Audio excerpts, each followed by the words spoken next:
പ്രധാന വാർത്തകൾ.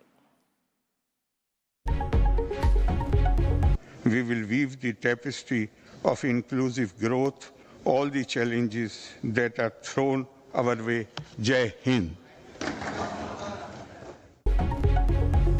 നിയമസഭയിൽ നാടകീയ സംഭവങ്ങൾ. നയപ്രഖ്യാപന പ്രസംഗം 1 മിനിറ്റിൽ ഒതുക്കി ഗവർണർ. വായിച്ചത് ആദ്യ ഭാഗവും അവസാന ഭാഗവും മാത്രം.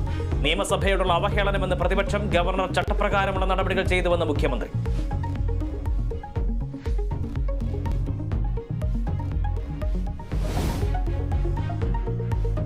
നയപ്രഖ്യാപന പ്രസംഗത്തിൽ കേന്ദ്രത്തിന് രൂക്ഷ വിമർശനം.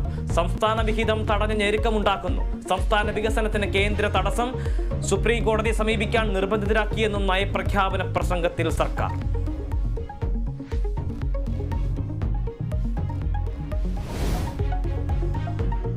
മസാല ബോണ്ട് കേസിൽ ഇ.ഡി. സമൻസിനെ ഭയക്കുന്നത് എന്തിനെന്ന് കിഫ്ബിയോട് ഹൈക്കോടതി. രേഖകൾ ആവശ്യപ്പെടുന്നത് പ്രാഥമിക അന്വേഷണത്തിന്. ഇ.ഡി. ഉദ്യോഗസ്ഥർ പീഡിപ്പിക്കുന്നുവെന്ന് കിഫ്ബി. നിയമപരമായി നേരിടുമെന്ന് തോമസ് ഐസക്. അന്വേഷണത്തെ ഭയപ്പെടുന്നത് വൻ അഴിമതി നടന്നതുകൊണ്ടെന്ന് രമേശ് ചെന്നിത്തല.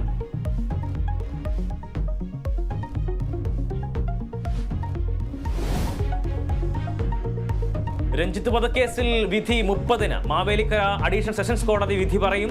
ശിക്ഷയിന്മേലുള്ള പ്രതികളുടെ വാദം പൂർത്തിയായി. പ്രതികൾക്ക് മാനസാന്തരത്തിന് അവസരം നൽകണമെന്ന് പ്രതിഭാഗം.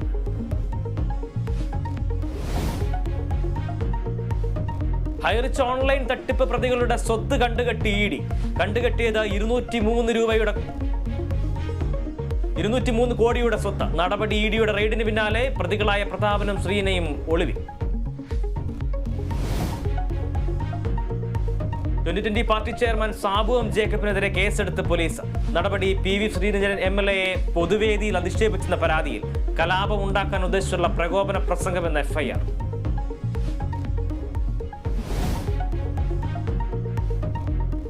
ഹൈദരാബാദ് ക്രിക്കറ്റ് ടെസ്റ്റിൽ 1-ാം ഇന്നിംഗ്സിൽ ലീഡ് ലക്ഷ്യമിട്ട് ഇന്ത്യ. ഇംഗ്ലണ്ട് 246 റൺസിന് പുറത്ത്. ആദ്യ ദിനം കളി അവസാനിച്ചപ്പോൾ ഇന്ത്യ 1 വിക്കറ്റിന് 119 റൺസ് എന്ന നിലയിൽ.